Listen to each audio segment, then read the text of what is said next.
Hello everybody. So welcome to another video related to our Kinesis course. So we have been already discussed about what Kinesis is and what are the components of Kinesis like shards, partition keys, and also when we are using Kinesis with Lambda functions, what are the different configuration that we can do like batch size, batch window, parallelization factor, so on and so forth. Now in this video, we are going to learn about very important aspects of Kinesis data stream, which is related to stream analytics. Because one of the very reason why we use Kinesis for stream processing is that we should be able to analyze this stream data in real time and get these analytics, save it in a database, and then we can make use of this data in our front end, maybe through an API that will query this data in the database and show some graphs, so on and so forth.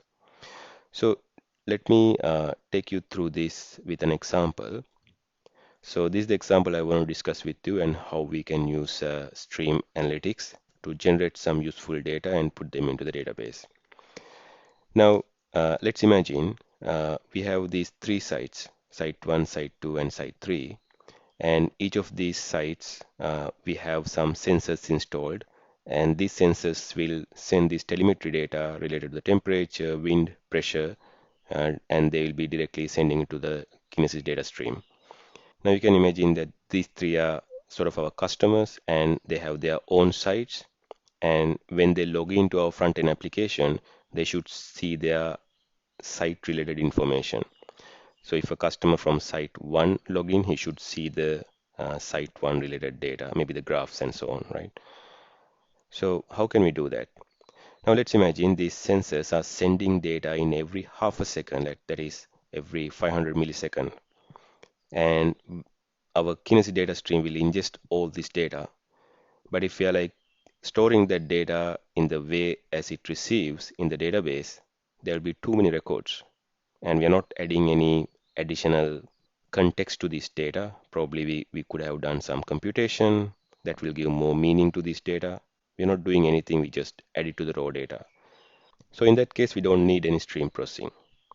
But if you want to add more analytics on this data, that's where the stream analytics comes into picture. How we can do is, there are two ways. One is we can use another service called Kinesis Data Analytics. So it is this particular service, and we can use this Kinesis Data Analytics to process the data that is there in the Kinesis data stream in real time. So this is Kinesis Analytics. We can use this service to analyze the records in a given time windows, because in stream we don't see a table, right? It's the continuous stream. So in order to process this data, we should define some logical separation. So that's where the time windows comes into picture. So Kinesis Analytics service can process this data in a time window using a language something similar to SQL, and then add more analytics to this data. That's one way. But what I want to discuss today is how to use AWS Lambda itself to process this data. Because Kinesis data stream has added the support to use AWS Lambda to process these records, add more analytics, so on and so forth. So instead of Kinesis Analytics service, we can actually use AWS Lambda service. So here we can use AWS Lambda service. So just like in Kinesis Data Analytics, AWS Lambda can also process the data records in a certain time window. We call it tumbling window. And during this tumbling window, let's imagine we set this tumbling window to 30 seconds. There could be multiple Lambda invocations. And when we define tumbling window using AWS Lambda, each of these Lambda invocation during this time window, let's imagine there will be 3 invocation during that tumbling window, that 30 seconds. We can pass the final output from one Lambda function to the other Lambda function to the last Lambda function. So essentially we are passing the state from one Lambda invocation to the other Lambda invocation. So here, contradictory to usual serverless nature of Lambda function where we don't store any state, when we use tumbling window, you can pass that state variable from one Lambda invocation to the other Lambda invocation. And this is actually happening during the tumbling window period. So this is this tumbling window 30 seconds.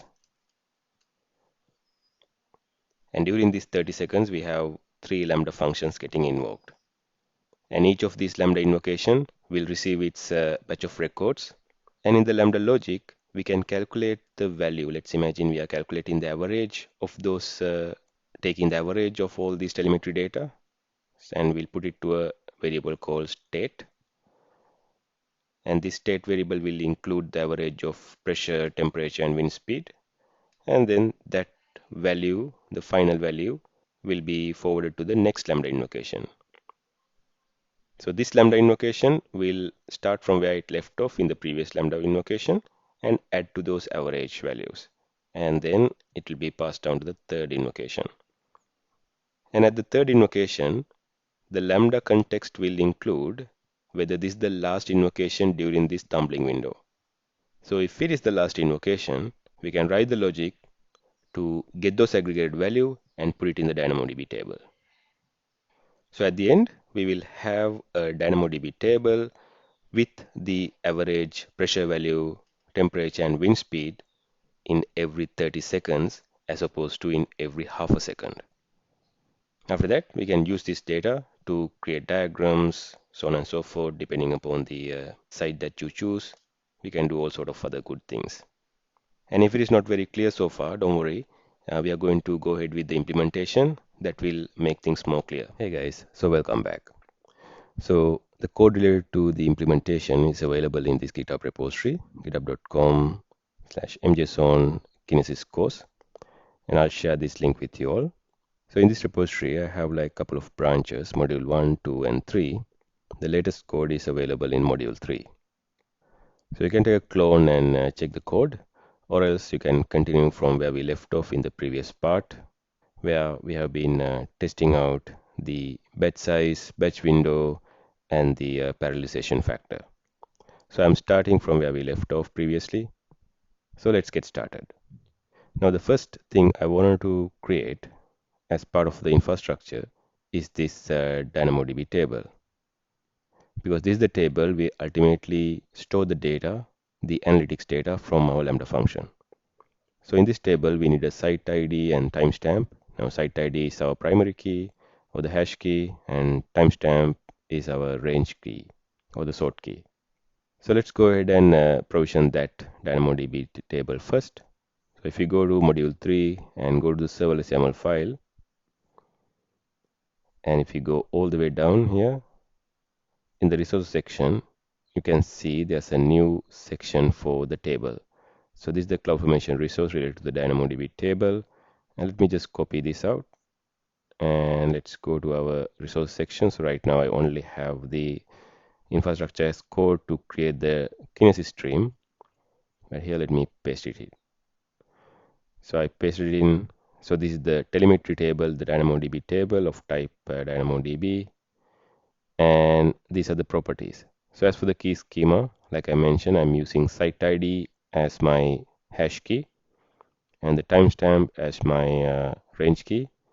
And then we are using the paper request billing mode, so we don't have to provision any write capacity for DynamoDB table. And the attribute definition, again, I will add the same two attributes here, site ID of type string, timestamp of type string. All right, so that's the first thing. And when we do the deployment, we will have a DynamoDB table. And then when we look at our Lambda function, the consumer Lambda function, which is available in the functions section, the consumer.js. So right now what we are doing is, once we get the batch of records from Kinesis, we will just iterate those records and then console log. And that includes the partition key and the data, the payload as well. We have set the stream configuration, batch size to 10, batch window to 10. We can keep these two values as it is, because we don't have to do any changes, because even in the time window, each Lambda function that get invoked during that time window will receive this batch of records. And I probably increase this 10 to 100, but the batch window to 10. That should be fine. And this is the configuration, the parallelization factor where we wanted to run multiple Lambda function in parallel for one shard. We discussed this in a previous episode. If you don't remember, just refresh your knowledge by watching that video. But here, if you're using the tumbling window, the time window, we can't use parallelization factor. There should be only one concurrent Lambda function that is consuming records from a particular shard. So we have to just set it back to 1 here, or else like completely remove this, because the default value for the parallelization factor is 1, but I'll just set it to 1. That's the important configuration we have to make, otherwise you will see an error. Next, we need to set up the tumbling window, the window time. So here, if you go to our repository, under the functions, under the events, we have an additional configuration called tumbling window in seconds. So let's take that, paste it, and we'll set the tumbling window to 30 seconds. So this is in seconds. So our tumbling window period will be 30 seconds. So as we have already discussed, so it will be 30 seconds, but during this 30 seconds, there will be multiple Lambda invocation. And now let's check our existing producer application configuration, because we need to send them in every half a second if we are following on exactly as this diagram says. So let's go to producer.js, which is outside this functions folder. And here we need to update the Kinesis data stream name when we deploy it. But here in the generate telemetry, we are passing the partition key from outside as a parameter. So let's change this partition key name. Instead of partition key, we'll call it site ID, because that's exactly what it is. And then we'll update this PK attribute to site ID. And the rest, I think it's more or less the same. So here in the generate telemetry, now assume this is one of our customers who's generating the telemetry data from his site. And we'll give it a site ID. Let's say this is S01 and S02 for the site 2 and S03 for site 3. Okay, that should be it, because this function has a set interval which will invoke this function in every half a second or 500 milliseconds. So in each iteration, once you have the data, so the data is actually the telemetry data we have prepared up here. Some random values for the temperature, wind, and the pressure, and this is the object of the telemetry data. And then we are JSON stringifying and putting it as the data object in our parameters. Now this parameters object contains the data attribute, partition key, and the stream name. So stream name will update it, the name actually, once we have deployed our stack. And then at the end, we are using Kinesis put record API. So put a record to our Kinesis data stream. Now let's have a look at our consumer Lambda function. So the consumer Lambda functions, as we have seen already, it's only logging some data at the moment. But now let's go to the code. In the GitHub repository, you should find this function folder. Make sure you're in the module 3. And then you have this consumer.js. And then let's use the row mode, copy this entire thing, and I will replace it. Okay, let's go over the code real quickly. So the code execution starts here. So this is the exported handler function. And at the beginning, we have a if condition. So it's checking if this is the final invoke for the window. Now, why do we need to check for this? Because as we have remember, at the last invocation of the Lambda functions during our tumbling window, we need to aggregate the last state variable values and then put it to the DynamoDB table. So that's where we do, DynamoDB insert. So if you open this up, there's a console log stating that this is the final one. And then I'm getting all the site IDs from event.state. Now the state variable that is passing down to one Lambda function to the other Lambda function is available in the event object of the Lambda function invocation. So we have this event object here. So in there we have this event.state. And then I'm getting the average temperature of each site, and finally write them to the DynamoDB table as a batch write.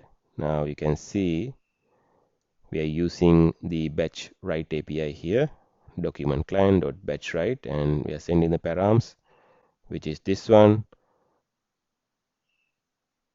So what we are trying to achieve here is to create the format that is required for the batch write API. Now, if you search for batch write, you should get to this batch write API documentation for JavaScript. And I'm using document client here. If you scroll a little bit down, you should see the batch write API, which is this one. And here we need to have the parameters in this way. So there should be attribute name, call request items, and then the table name, and then the list of DynamoDB actions. In our case, we have put request because we are inserting data to DynamoDB. It's not one insert, but three insert in our case because we have to insert 3 times for our 3 sites. So here we are programmatically creating it. So at the beginning, the params object only contains these request items, and then we are setting up the table name, the telemetry table name, and we take it from our environment variable. So in that case, we need to add it to the environment variable of this particular Lambda function.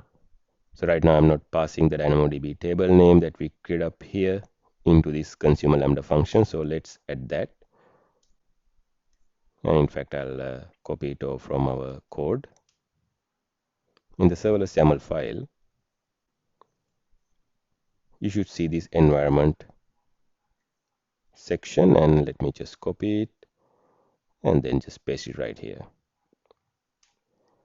So here I'm giving it a name, telemetry table name, and I'm using this intrinsic ref function to reference this table that I create up here. So the ref will return the name of the DynamoDB table we create. And then we'll take it from our consumer Lambda, from the environment, and create this table name, or add it to the table name. And then we need to create this put request 3 times for our sites, site 1, site 2, and site 3. So we do this at the end if this is the final Lambda invocation of that time window. Otherwise this code will be executed. First, we'll get the event.state. Now at the beginning, the state is empty, so we'll check whether the state is empty by this help function. So here we initialize this, and then we will map over the records. Now this is essentially the one we previously had. We have a loop that will iterate through the records, the batch of records, and we'll first take the partition key. Now this is the site ID actually, and the data. And the data is available as a base 64, so we have to pass it to a string, and then finally we'll JSON pass it so that we'll have a JSON object. And here I'm checking this state object contains a key with the site ID, the partition key. If not, I'm just initializing it. So I'll set the temp to 0, temperature 0, pressure to 0, wind to 0, and also the count. We'll have this count to identify how many records in this particular batch of records that is processed by this Lambda function are from site 1 or site 2, site 3. And after initializing that, we will add the temperature, the pressure, wind, and the count into that object. So essentially what we are looking at is something like this. So state variable is now, it should contain S01. So that is the key, and under that we have temp. So at the beginning we have temp 0, wind 0, pressure 0, and also count to 0.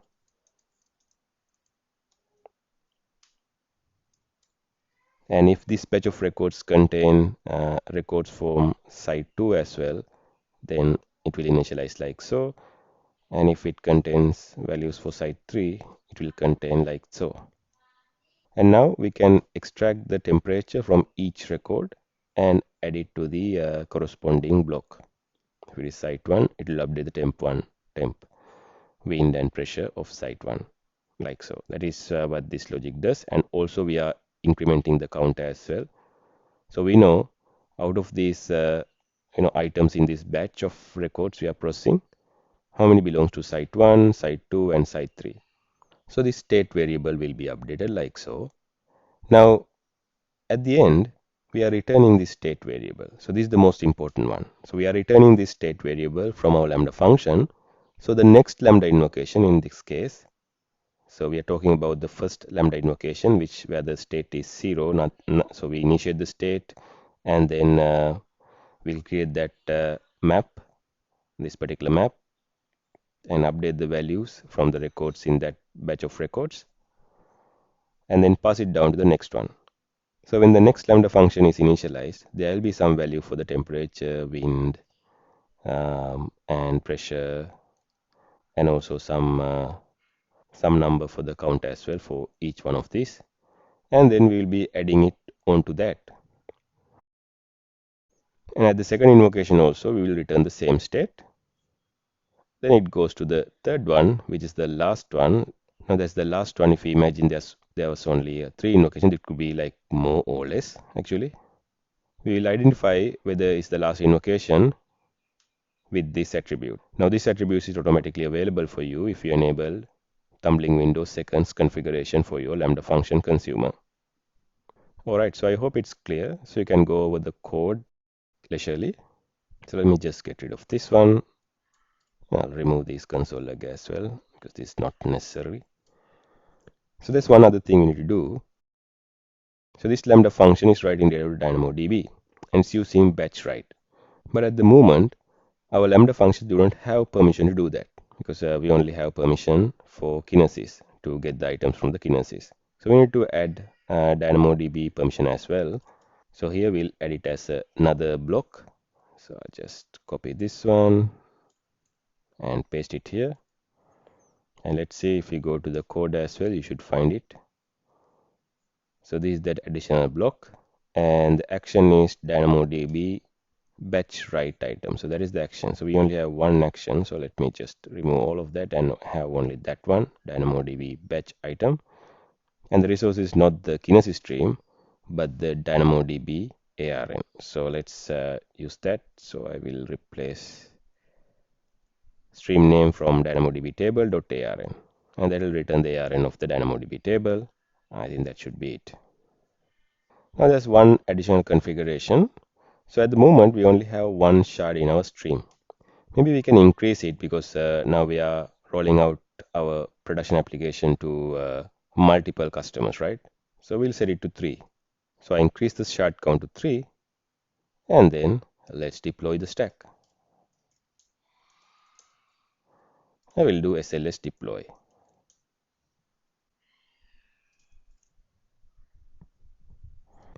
Now while it is deploying, there's one thing I wanted to tell you. The state variable, which is the one that we are passing from one Lambda function to the other Lambda function during the tumbling window, can only contain up to 1 megabyte of data because we are now aggregating data into this one, right? And we are passing that from one Lambda to the other Lambda function like so. And after that 30 seconds window or whatever the value that you set for your tumbling window expires, the state resets. So in the next tumbling window, you will have a new state.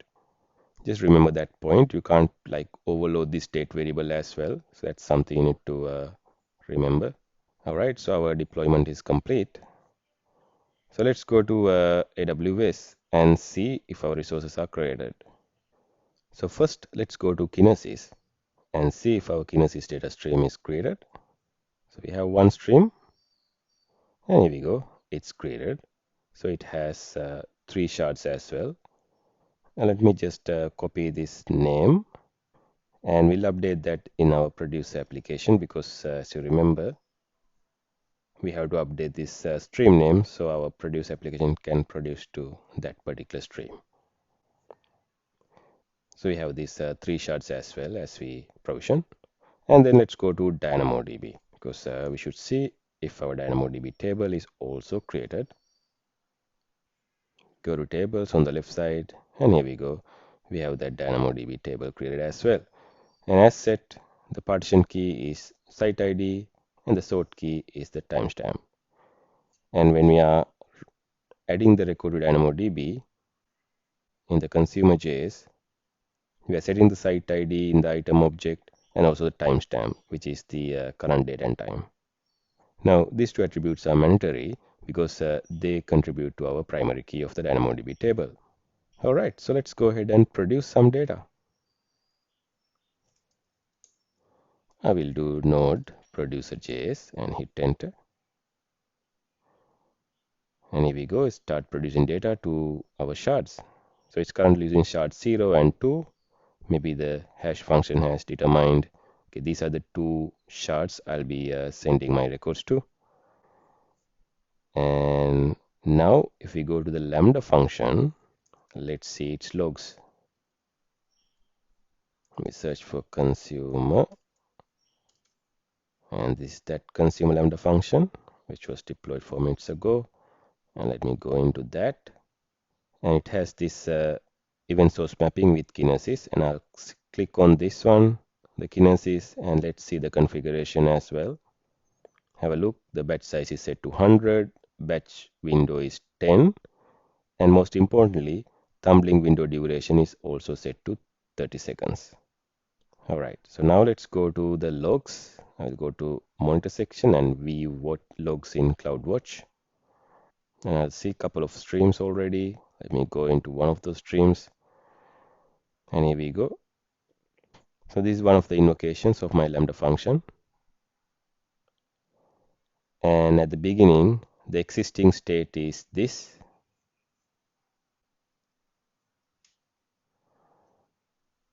And these are the records. So we set the batch size to 100, so we get many records here.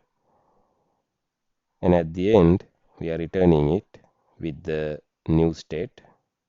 The temperature values are updated, and pressure and wind values are updated, and there were 59 records belongs to S03 partition. And let's see if we can find data for S01. And here we go. In this particular invocation, so this is S01 and S02. So the records belong to both of these partitions in that batch. And these are the other records. And let's look at the returning state, which is this one. Okay, so this is the last state that it was returned. Okay, let's go ahead and stop our producer. That should be it. And now let's look at our DynamoDB table, because at the end of a tumbling window, that is after 30 seconds, it should put it in the DynamoDB table, or add it to the DynamoDB table. So let me do a refresh, and I'll click explore table items. And here I see there are 21 records added. So let's expand this a little bit. So site 1, the timestamp and the average pressure, average temperature, average wind, shard ID, starting and end time, those are added. Because when you are like adding it to the DynamoDB table, I'm not sure if I go over that part. So if it is the final invocation, we get the average temperature, like the site temp, like the collection of all the temperature values, and we'll divide it by its corresponding count, like so. So what we receive is the average temperature. And also we added the shard ID as well. You can see some belongs to shard 0 and some belongs to shard 2, like so. And the window start time and the window end time as well. So this information is also available in the context, because if you look at the event objects, you will see event.window.end and event.window.start. So we know at what point the tumbling window start and what point it stops. So let's do a quick query. I'll do a query, and let's set the partition key to that is S01, and I'll do a run. Now I get all the records belongs to S01. So each window time gap is 30 seconds, 4430, 5530, and 6. Now this data you can query from your front end and plot graph. So the granularity will be 30 seconds. So like this, you can adjust your time window according to your application, and then let your front end to query this data. I hope it's clear. This is what I want to show you. And hey, if you're following along, make sure you delete this tag, otherwise you will be charged. So you can just go to your terminal and then do SLS remove. Make sure you do that to prevent any charges. Thanks.